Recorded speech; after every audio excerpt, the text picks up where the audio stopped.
All right, welcome back. This one from Kevin Samuels is interesting. Let's break it down. Mm, Angie, what's going on? yes. What you got for me? All single mothers in the same boat. Oh, ma'am, now hold on.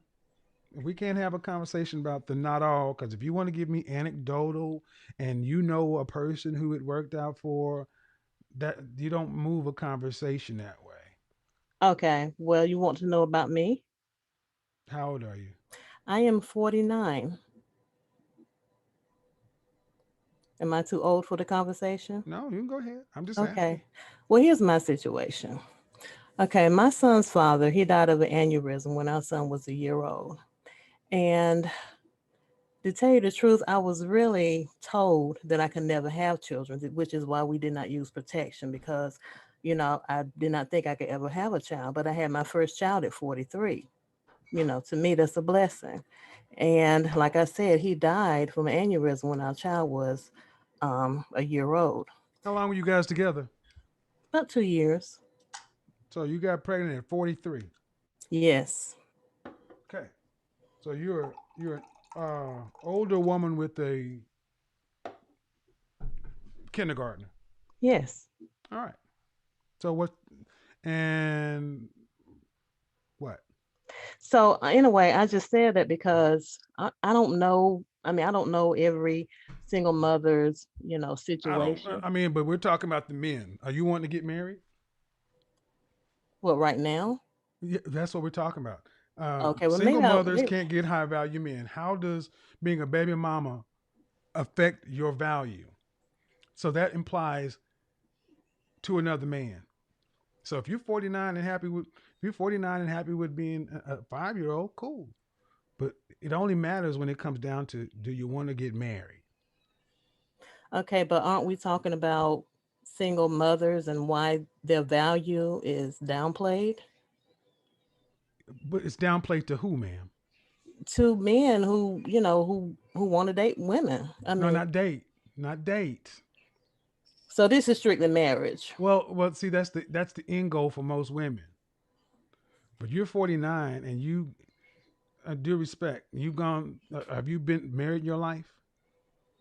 Have you ever been married? Yes. No. Okay, so as a 43-year-old, so you have never prioritized marriage because you're not, or you haven't been a wife. So it doesn't surprise me that dating is what's on, and that's cool. But most women don't want to get to your age to have a child for the first time accidentally, and then go through life as a older woman with a kindergartner. I don't think Okay. many women want to have that as a situation, especially by themselves. Okay, but like I said, my situation is different because Okay, I it's, was it's, told I it's could never different, have man. But children. but your situation is different, and it only matters if you want to have a man. That's the conversation. You being all right with you is fine. Kudos to you. But how is going to be helpful to the 5,000 people in this chat room that you find by yourself in your kindergarten? Because I want to relay a message to What these message do you want to men. relay to them? You're not allowing me to, Because sweetie. I You're need to not get on to the damn show. What message do okay. you want to relay to Okay, them? I just want to tell the men that not all women's situations are the same. You can't just look at all single women. You're going to come on my show at 50 years old with a kindergartner trying to tell men what not to do? Are you out of your mind? I want to tell our men that wow.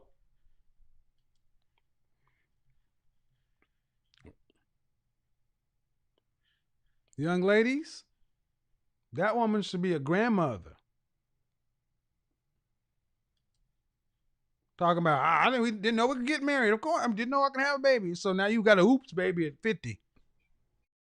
Go ahead. Man, prior to truly introducing your child. He knows you have a child, but build that relationship and show that you're a good mother. It's a little bit easier. Okay.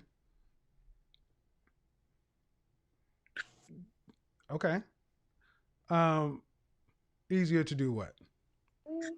Easier to truly introduce your child. Okay.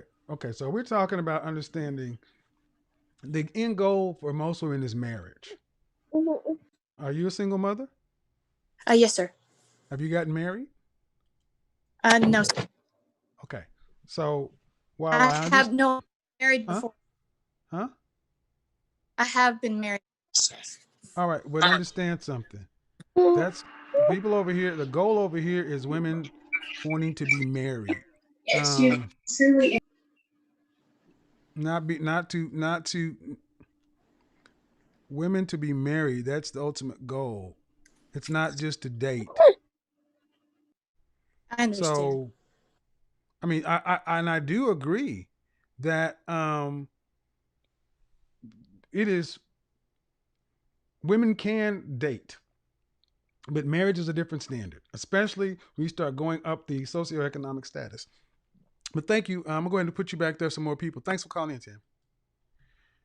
And she's right, but um, this is also kind of what a lot of the relationship gurus and things will say that, you know, um,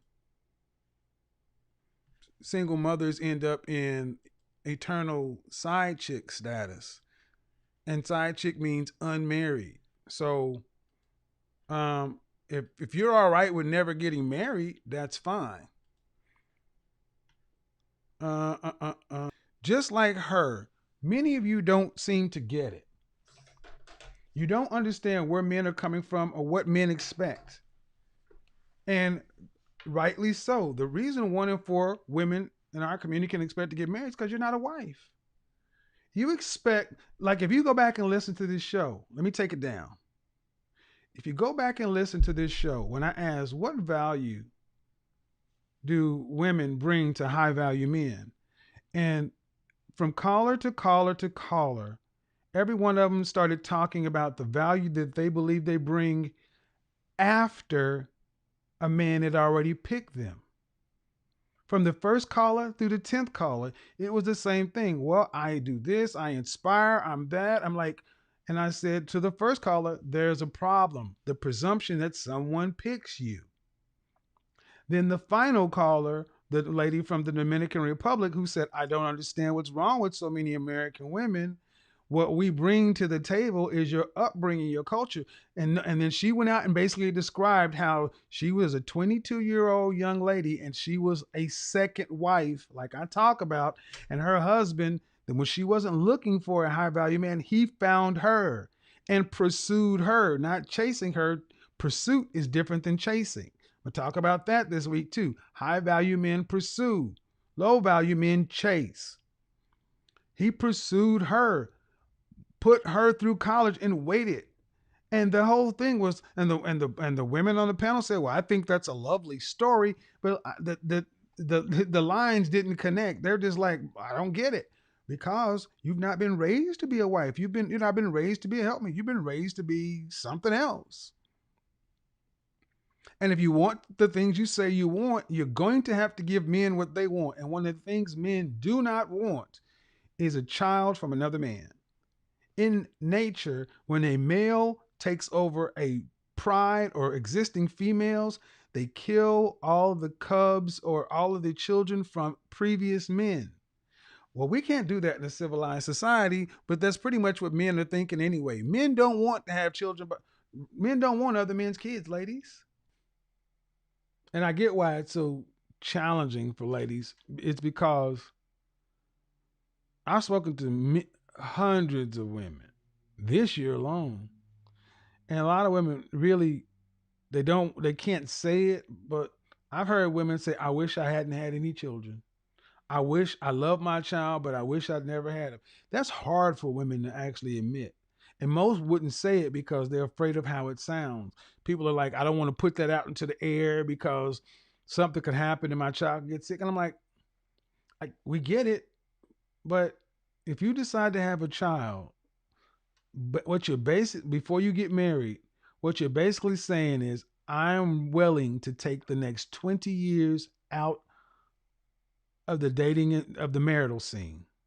I'm willing to take the next 20 years out. See, what you ladies need to start doing is understanding how serious having a baby is. And because you're making more money than any other group of women, you're more educated, you got more benefits available to you, having a child really doesn't impact you. That's why that 24-year-old woman was basically couldn't understand. I got a job in IT. I can afford my own life. I mean, this child is not impacting me at all until this. So stop getting upset with men for not wanting what you guys are offering and realizing that if you do have a child, it is up to you to learn what you need to do to offset that to the kind of men you would like to deal with. You need to learn that. So I think probably the woman in London was probably the most reasonable. And there are women out there who are really trying to understand, all right, I've got myself into this position. Now, how do I offset this and not try to use it as some low-key kind of trick vibes? I'm trying to play a game. No, you need to understand how to offset that and to be good or happy with the kind of caliber man that you can get. Because what the undertone for far too many women is you're trying to give a man a bad deal. And I'll never support a man being given a bad deal because you wouldn't want somebody supporting men giving you bad deals. Man, this conversation becomes interesting almost immediately because she's 49 years old, she's confident, outspoken, and she makes it clear from the beginning that she believes her life experience makes her different from other women. She says she's wiser now. She says she's learned from life. She says younger women can't compete with the knowledge she has accumulated over the years. In her mind, that alone should make her highly desirable to the kind of man she wants. Kevin listens carefully. He doesn't interrupt. He lets her explain her position. She says a successful man should appreciate her wisdom. She says he should take care of her. She says after everything she's been through, she deserves to be provided for. Then Kevin asks one simple question. What do you believe that man receives in return? The room becomes quiet, because she wasn't expecting that question. The more she talks, the more obvious it becomes that she spends most of the conversation explaining what she expects from a man rather than describing what she consistently brings into a long-term partnership. Every answer circles back to what she deserves. Very few answers focus on mutual investment. That's where the conversation begins changing. Kevin explains that every relationship involves exchange, not necessarily status, shared purpose.